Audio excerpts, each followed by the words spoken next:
Welcome friends. Vibrant academy science कराडमध्ये आपणा सर्वांचं सहर्ष स्वागत आहे.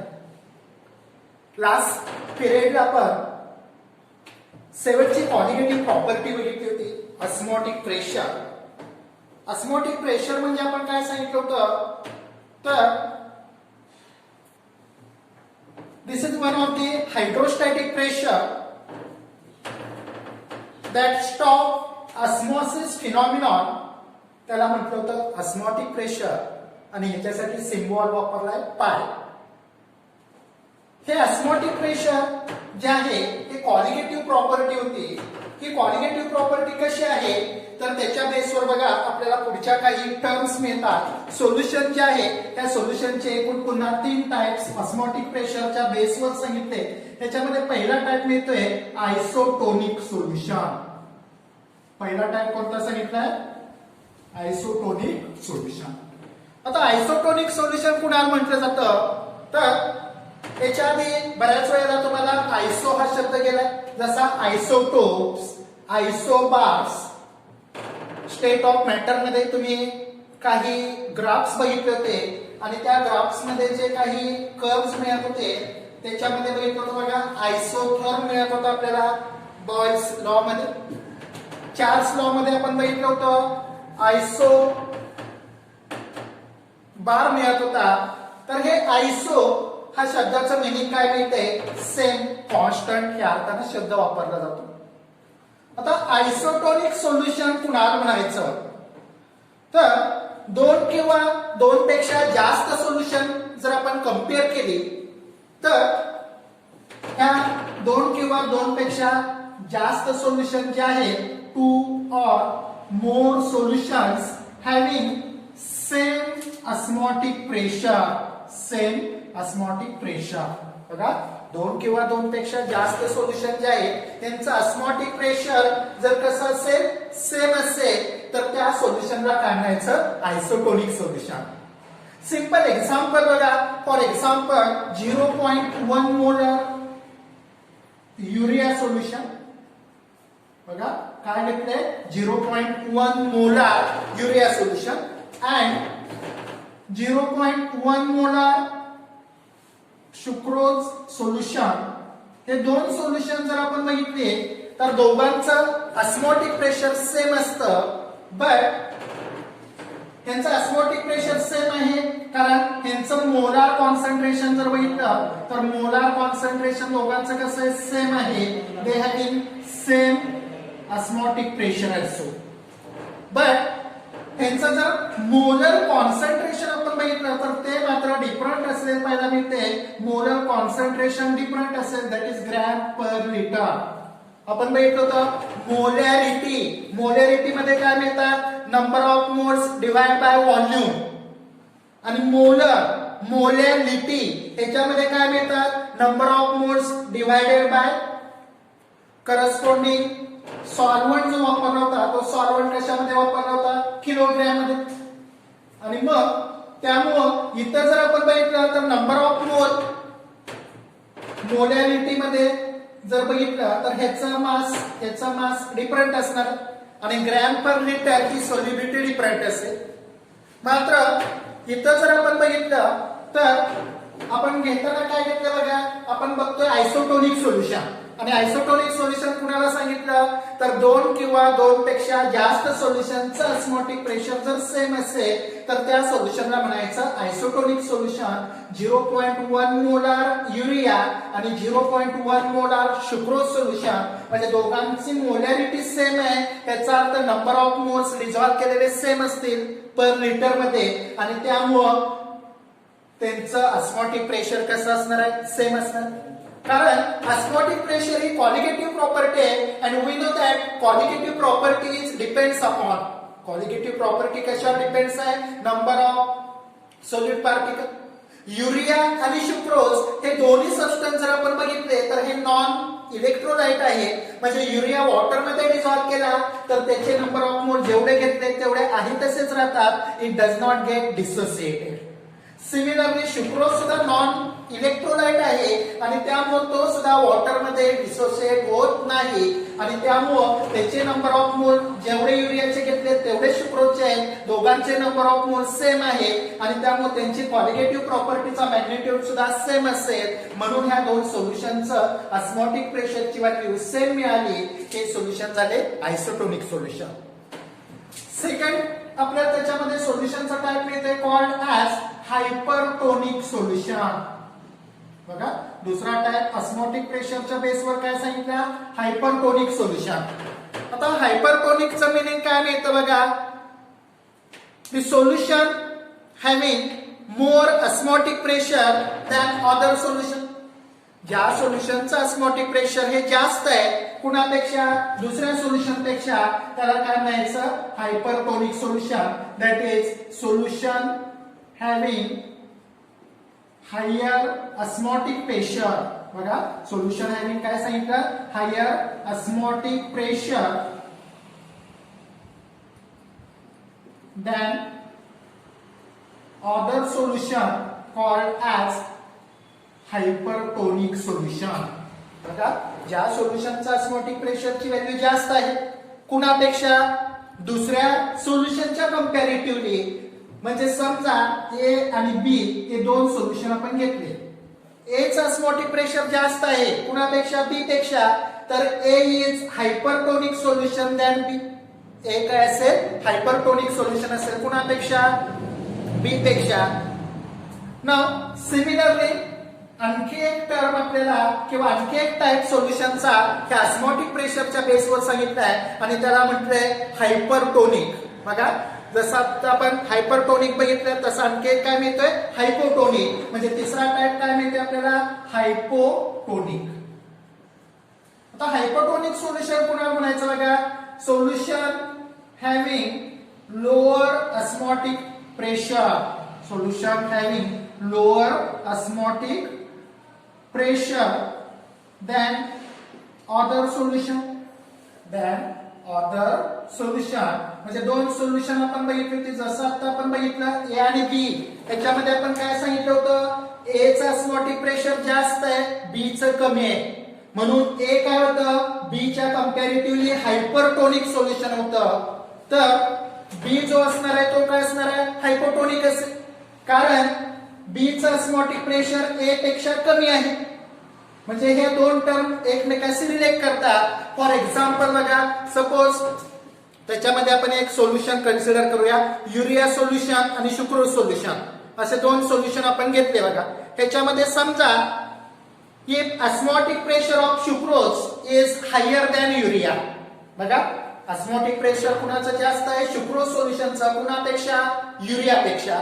त्याचा अर्थ युरिया सोल्युशन काय असेल, हायपरटोनिक सोल्युशन असेल कुणापेक्षा, solution of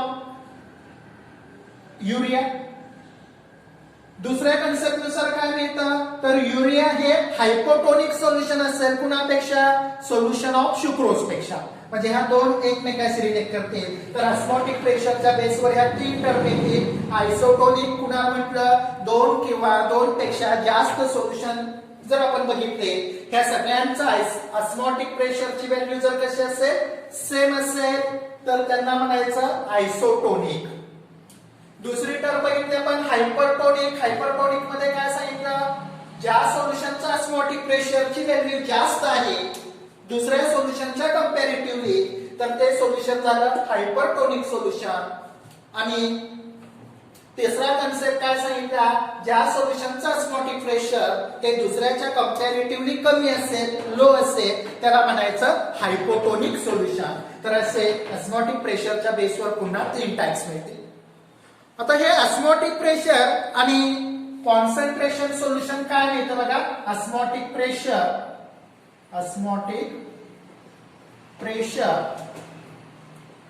and concentration of solution. Osmotic pressure and concentration of solution. आता ह्याच्यामध्ये जर बघितलं आपण, बेसिकली आपण सुरुवातीपासून बघत आलोय ही आपली शेवटची क्वालिटेटिव्ह प्रॉपर्टी चालते. ह्या क्वालिटेटिव्ह प्रॉपर्टी ज्या वेळेला आपण स्टडी करतोय त्यासाठी सोल्युशन आपण घेताना डायल्यूट फॉर्ममधलं सोल्युशन घेतो. डायल्यूट सोल्युशन म्हटलं तर त्याच्यामध्ये आपण बेसिकली काय बघतोय, तर जो सोल्यूट असतो त्या सोल्यूटचं प्रमाण हे कमी असतं आणि त्याला आपण डायल्यूट सोल्युशन म्हणतो.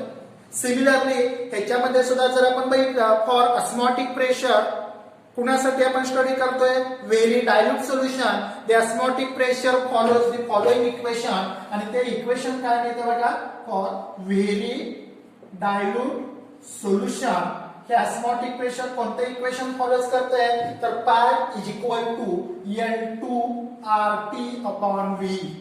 Suppose this is an equation. Pi is equal to काय मिळते बघा N2RT अपॉन V.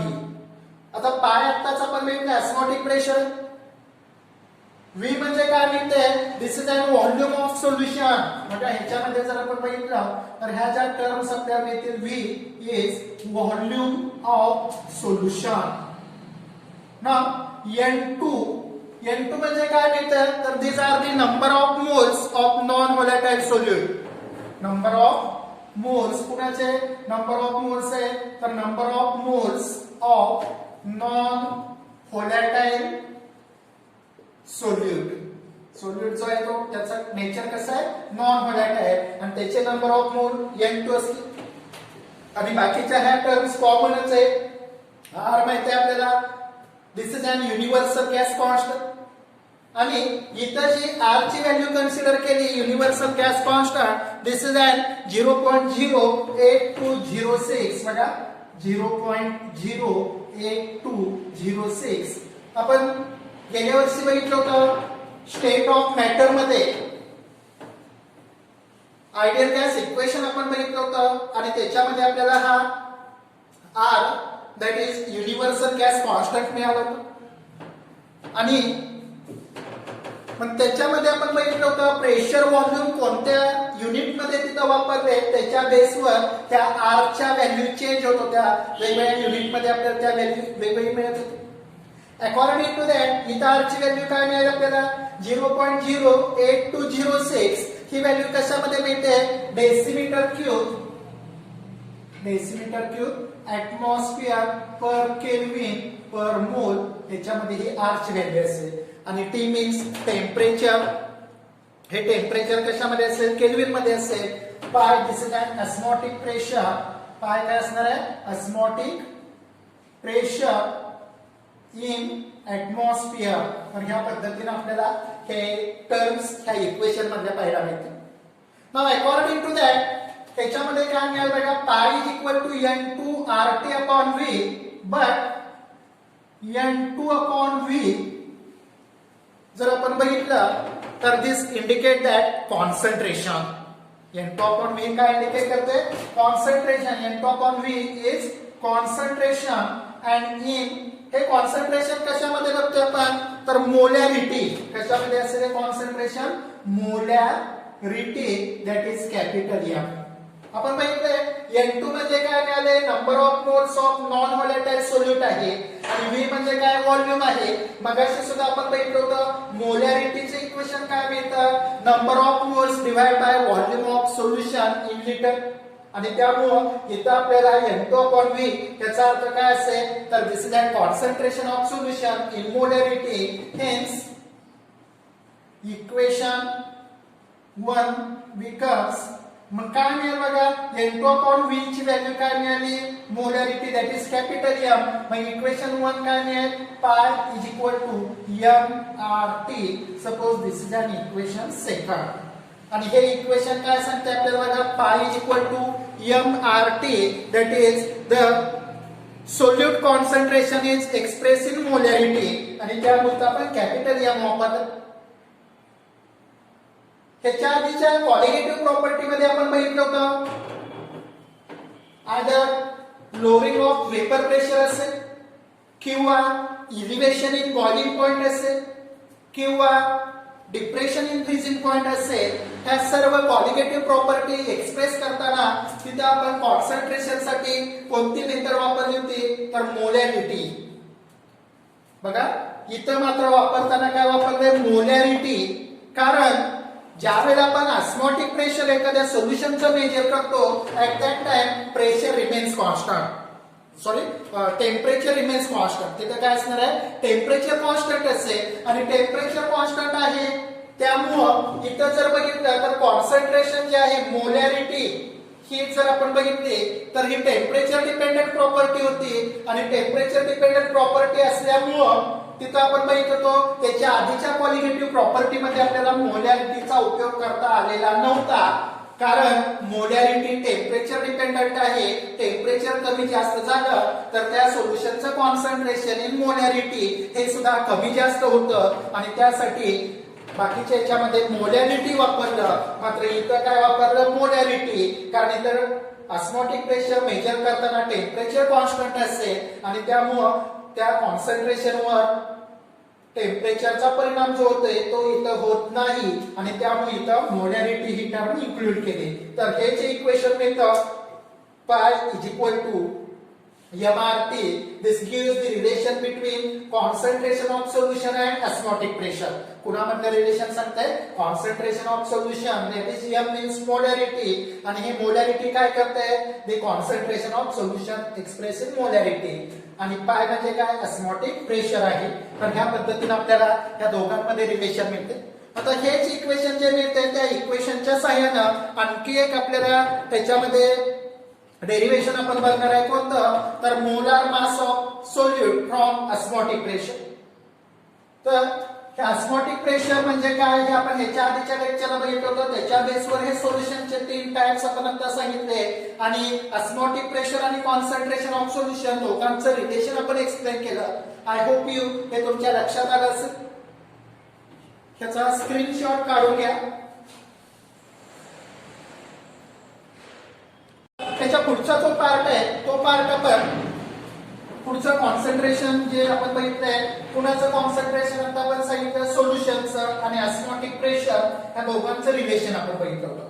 मग ह्या ऑस्मोटिक प्रेशर ह्या क्वालिटेटिव्ह प्रॉपर्टीचा वापर करून आपल्याला तिथं असणारा जो सोल्यूट आहे त्या सोल्यूटचं मोलार मास डिटरमाइन करायचे आणि त्यासाठी पुढचं आपल्याला डेरिवेशन काय मिळतं बघा. Molar mass of solute, molar mass of solute from कशावरून हे डिटरमाइन करणार आहे? तर osmotic pressure of solution. Molar mass of solute from osmotic pressure म्हणजे ऑस्मोटिक प्रेशरचा वापर करून आपल्याला सोल्यूट जो आहे त्याचं मोलार मास कशा पद्धतीनं डिटरमाइन करता येईल. तर ह्याच्यासाठी बघा मगाशी आपण इक्वेशन 1 बघितलं होतं. Osmotic pressure of solution for very dilute solution is follows the equation, आणि कोणतं इक्वेशन फॉलो करताय? Pi is equal to N2RT upon V. हे इक्वेशन आपण मगाशी बघितलं. आता ह्याच्यामध्ये जर आपण बघितलं तर बघा ह्याचा वापर करून आपण काय करणार आहे? सोल्यूटचं मोलर मास डिटरमाइन करतो. ही mass of solute in V liter of solution is W2, that is W2 gram of solute dissolved in कशामध्ये? V liter of solution. बघा सोल्युशन तयार केलंय. किती सोल्युशन तयार केलं? V लिटर एवढं सोल्युशन. मग ह्याच्यामध्ये काय केलं? W2 ग्रॅम सोल्यूट काय केला? डिझॉल्व केला. कशामध्ये? V लिटर सोल्युशन मध्ये. Solute having molar mass is M2. बघा सोल्यूट जो आहे याचं मोलार मास किती आहे? M2. आणि मग ह्या सोल्युशनच्या साहाय्यानं आपण काय करणार? ह्या सोल्यूटचं मोलार मास M2 आणि ऑस्मोटिक प्रेशर हे एकमेकांबरोबर कसे रिलेट करतात. तर ह्याच्यासाठी जर आपण बघितलं तर बघा अकॉर्डिंग टू दॅट N2 म्हणजे आपण काय सांगितलंय? मगाशी आपण ही टर्म बघितली होती. N2 means number of moles of solute. मग N2 नंबर ऑफ मोल्स आपण कसं कॅल्क्युलेट करतो? त्याच्यासाठी इक्वेशन काय होतं बघा. Number of moles is equal to mass divide by molar मास.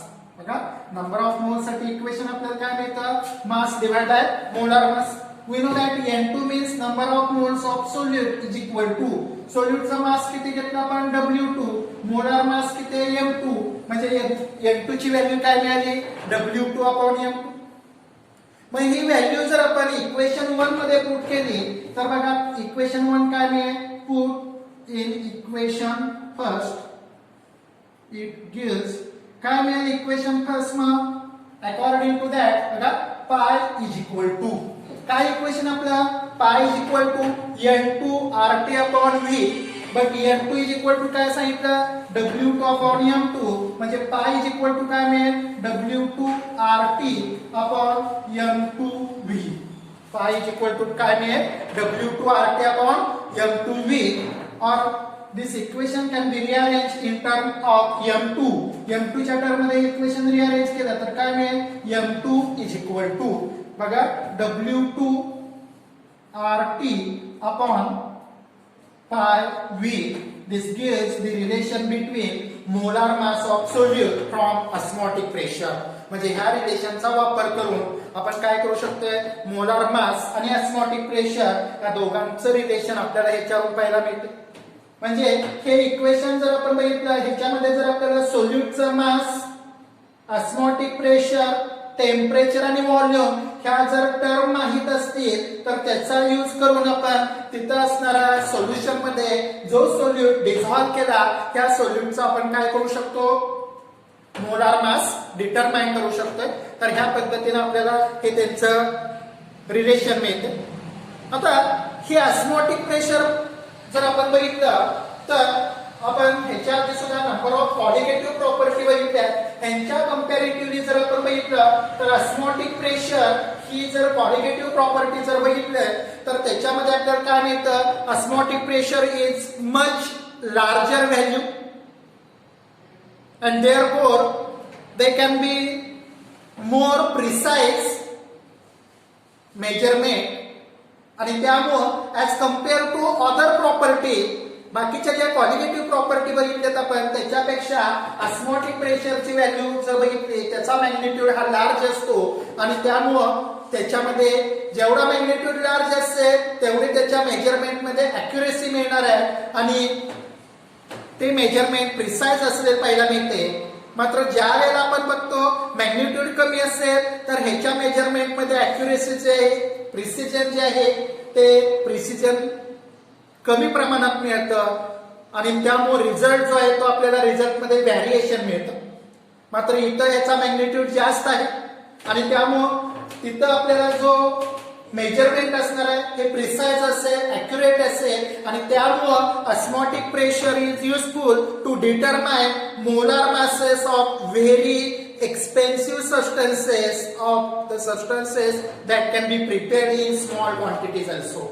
म्हणजे जे सबस्टन्स कसे आहेत एक्सपेन्सिव्ह आहेत कॉस्ट आहे जे रेअर आहे अशा टाईपचे जे सबस्टन्स आहेत त्यांचं मोलार मास मेजर करण्यासाठी जे एक्सपेरिमेंट कॅरी आउट करणार आहे त्याच्यासाठी ह्या ऑस्मोटिक प्रेशरचा वापर केला. किंवा ज्या वेळेला एखादं प्रिपरेशन करताना तिथं जो सबस्टन्स तयार होतोय हा सबस्टन्स कमी प्रमाणात तयार होत असेल तर अशा एक्सपेरिमेंट मध्ये सुद्धा त्या सबस्टन्सचं मोलार मास डिटरमाइन करण्यासाठी ह्या क्वालिटेटिव्ह प्रॉपर्टी ऑस्मोटिक प्रेशरचा वापर केलेला पाहिला मिळतो. आता ह्या ऑस्मोटिक प्रेशर मध्ये आणखी एक पर्टिक्युलर असा पॉइंट आपण बघतोय that is this is an reverse osmosis and this is an most important one. Daily routine life मध्ये आपण ह्याचा उपयोग करतोय. आता हे रिव्हर्स ऑस्मोसिस काय आहे आणि त्याचा उपयोग डेली रुटीन लाईफ मध्ये कुठं होतो बघा आणि कशा पद्धतीनं तो उपयोग केला जातो. तर रिव्हर्स ऑस्मोसिस म्हणजे काय हे आधी आपल्याला बघावं लागेल. आपण ह्याच्या आधी ऑस्मोसिस फिनॉमिनॉन बघितला होता.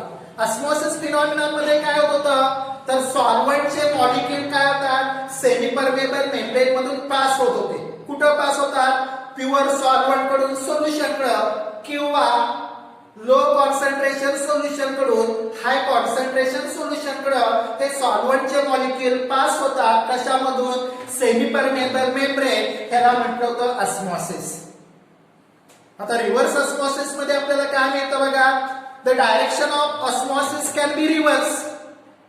म्हणजे बघा सिंपल एक एक्झाम्पल इथं बघा हा एक टँक आहे.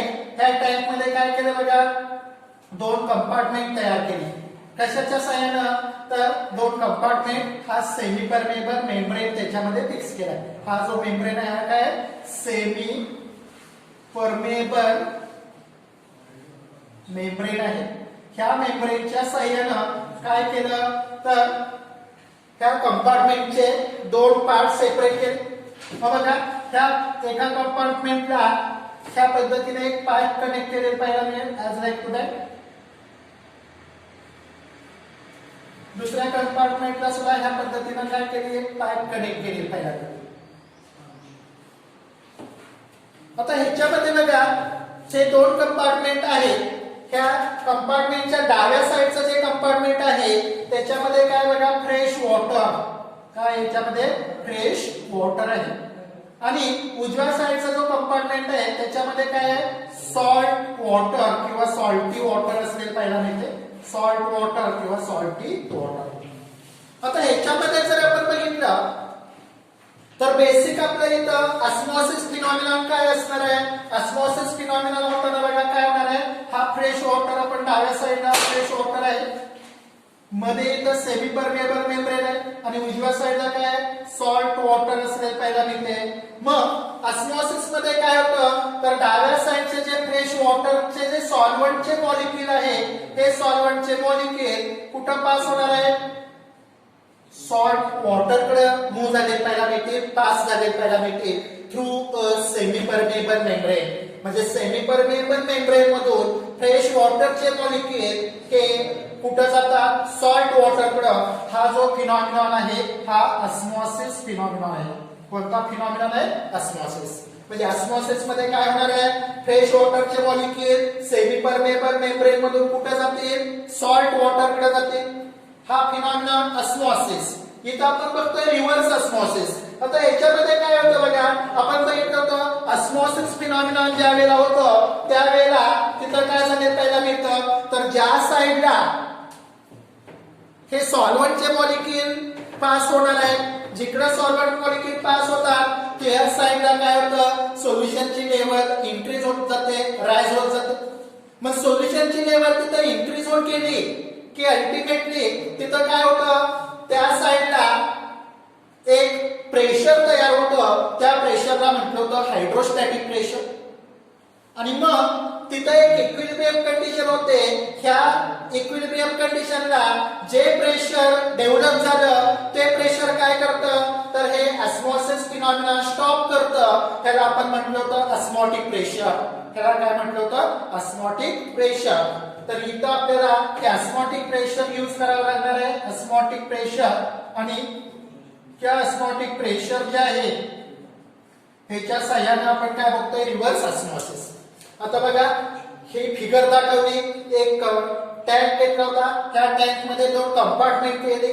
डाव्या साईडला फ्रेश वॉटर आहे उजव्या साईडला सॉल्ट वॉटर आहे. ऑस्मॉसिस घडून येताना काय होणार आहे डाव्या साईडचे वॉटरचे मॉलिक्यूल कुठे जाणार आहे उजव्या साईडला जाणार आहे. मग ह्या उजव्या साईडला काय होणार आहे तर ही जी ट्यूब दाखवली ह्या ट्यूब मध्ये ही सोल्युशनची लेवल जी आहे ही सोल्युशनची लेवल काय होणार आहे इन्क्रीज होणार आहे. डाव्या साईडची मात्र सोल्युशनची लेवल काय होईल कमी होईल.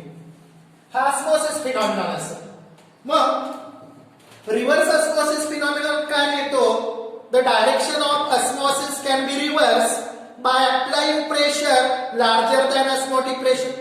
म्हणजे बघा इथं जे ऑस्मॉटिक प्रेशर डेव्हलप होणार आहे त्याच्यापेक्षा हायर प्रेशर बघा इथं काय केलं हायर प्रेशर जे आहे ते प्रेशर अप्लाय केलं कुणापेक्षा हायर ऑस्मॉटिक प्रेशर. म्हणजे सोल्युशन साईडला वॉटर सॉल्ट वॉटर जे आहे त्या साईडला जे प्रेशर डेव्हलप झालं होतं त्याला आपण ऑस्मॉटिक प्रेशर म्हटलं होतं. मग त्या साईडला काय केलं ऑस्मॉटिक प्रेशर पेक्षा जास्त प्रेशर अप्लाय करायचं. बघा इथं ही जी पाईप दाखवली त्या पाईपला काय कनेक्ट केलं पिस्टन आणि मग त्या पिस्टनवर काय करायचं प्रेशर अप्लाय करायचं. हे प्रेशर किती अप्लाय करायचं तर ऑस्मॉटिक प्रेशर पेक्षा हे प्रेशर जास्त असेल. आणि मग त्या वेळेला काय होतं तर जे ऑस्मॉसिस फ्रेश वॉटर कडून सॉल्ट वॉटर कडे जे सॉल्व्हंट म्हणजे फ्रेश वॉटरचे मॉलिक्यूल मूव्ह होत होते हा ऑस्मॉसिस फिनॉमिनॉन आहे. ह्या प्रेशर अप्लाय केल्यामुळे हा फिनॉमिनॉन रिव्हर्स होतो. म्हणजे इथं काय होतं सॉल्ट वॉटर कडून सॉल्व्हंटचे मॉलिक्यूल हे सेमी परमेबल मेम्ब्रेन मधून कुठे जातात फ्रेश वॉटर कडे आणि इकडं हळूहळू फ्रेश वॉटर कडे जातील आणि इथं आपल्याला वॉटर जे असेल हे वॉटर आउटलेटच्या फॉर्म मध्ये तिथून बाहेर पडले पाहायला मिळेल. मग हा जो फिनॉमिना मिळतोय हा म्हणजे रिव्हर्स ऑस्मॉसिस असेल. म्हणजे ऑस्मॉसिस मध्ये काय झालं होतं, फ्रेश वॉटरचे मॉलिक्युल सेमी परमेबल मेम्ब्रेन मधून कुठे आले, सॉल्ट वॉटर मध्ये आले. मग त्या सॉल्ट वॉटरच्या साईडला जे प्रेशर डेव्हलप झालं होतं त्यालाच आपण ऑस्मॉटिक प्रेशर म्हटलं होतं. मग आता आपण काय केलं, जे ऑस्मॉटिक प्रेशर सॉल्ट वॉटरच्या साईडला डेव्हलप झालं होतं त्या सॉल्ट वॉटरच्या साईडला पिस्टनवर काय केलं आपण, प्रेशर अप्लाय केलं. हे प्रेशर किती आहे, ऑस्मॉटिक प्रेशर पेक्षा जास्त. आणि त्यामुळे तिथं काय झालं, ऑस्मॉसिस फिनॉमिनॉन रिव्हर्स झाला. म्हणजे इथं वॉटरचे मॉलिक्युल जे आहेत ते कुठून पास व्हायला लागले, मूव्ह व्हायला लागले. सॉल्ट वॉटर मधून वॉटरचे मॉलिक्युल फ्रेश वॉटरकडे मूव्ह व्हायला लागले. म्हणजे इथं ऑस्मॉसिस फिनॉमिनॉन रिव्हर्स झाला, त्याला म्हणायचं रिव्हर्स ऑस्मॉसिस. आणि त्यामुळं इकडून आउटलेट मधून बाहेर पडणारे जे वॉटर असेल ते प्युअर वॉटर असेल. बघा, ह्या फिनॉमिनॉनचा वापर करून आपण वॉटर फिल्ट्रेशन करत असतो. आपल्या घरामध्ये बघा वेगवेगळ्या टाईपचे फिल्टर्स असते, पहिला मिळतील ॲक्वा फिल्टर वगैरे आपण बघतो. त्याच्यामध्ये जर आपण बघितलं बेसिकली आपण बघतो बघा, जर घरामध्ये आपल्या बोर वॉटर असेल, बोरचं पाणी असेल तर त्याचं फिल्ट्रेशन करण्यासाठी बेसिकली आपण जे फिल्टर्स यूज करतो बघा त्याच्यामध्ये यूव्ही, टीडीएस एज वेल एज हे रिव्हर्स ऑस्मॉसिस असा फिनॉमिनॉन त्याच्यामध्ये वापरला जातो. आणि त्या रिव्हर्स ऑस्मॉसिस वेगवेगळे कंपार्टमेंट असले पहिला मिळते. त्याच्यातलं एका कंपार्टमेंट जे आहे वेगळे मेम्ब्रेन्स त्याच्यामध्ये आपल्याला पाहायला मिळतात बघा. आणि त्या जर कधी ऑब्झर्वेशन केलं असेल कुणाच्या घरी तसे फिल्टर्स असतील तर तुम्ही त्याच्यामध्ये ऑब्झर्व करू शकता बघा. त्याच्यातल्या एका मेम्ब्रेनवर रिव्हर्स ऑस्मॉसिस असं सरळ सरळ त्याच्यावर लिहिलेलं असतं बघा. किंवा आपण मार्केटमध्ये गेलो तर त्यावेळेला बघा वेगळ्या कंपनीचे जे आपण ते फिल्टर्स बघणार आहे त्यावेळेला ते त्यांच्या जाहिरातीमध्ये सुद्धा हे उल्लेख केलेला आपल्याला पाहायला मिळतोय. तर तिथं उदाहरणार्थ आता मी सांगितलं बोरचं वॉटर आहे, बोरच्या वॉटर मध्ये आपलं काय असतं, क्षारचं प्रमाण असतं. म्हणजे थोडक्यात ते वॉटर कसं झालं, सॉल्टी वॉटरचं. मग त्याच्यातले क्षार काढून टाकण्यासाठी हा रिव्हर्स ऑस्मॉसिस फिनॉमिना वापरला जातो. सुरुवातीला काय होणार आहे, फ्रेश वॉटर कुठे जाणार आहे, सॉल्ट वॉटरकडे. सॉल्ट वॉटरकडे प्रेशर डेव्हलप झालं, त्याला आपण ऑस्मॉटिक प्रेशर म्हणतो. मग तिथं काय केलं जातं, एक प्रेशर त्याच्यावर अप्लाय केलं जातं जे प्रेशर ऑस्मॉटिक प्रेशर पेक्षा जास्त असेल. आणि त्यामुळं हा ऑस्मॉसिस फिनॉमिना रिव्हर्स झाला.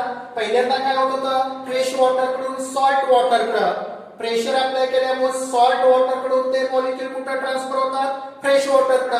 कशामधून, सेमी परमेबल मेम्ब्रेन. आपण परवा बघितलं होतं ज्या मेम्ब्रेन मधून फक्त सॉल्व्हंटचे मॉलिक्युल पास होतात त्याला म्हणायचं सेमी परमेबल मेम्ब्रेन. तर ह्याच्यातून हे वॉटरचे मॉलिक्युल फक्त पास होतील सॉल्ट वॉटरकडून फ्रेश वॉटरकडे.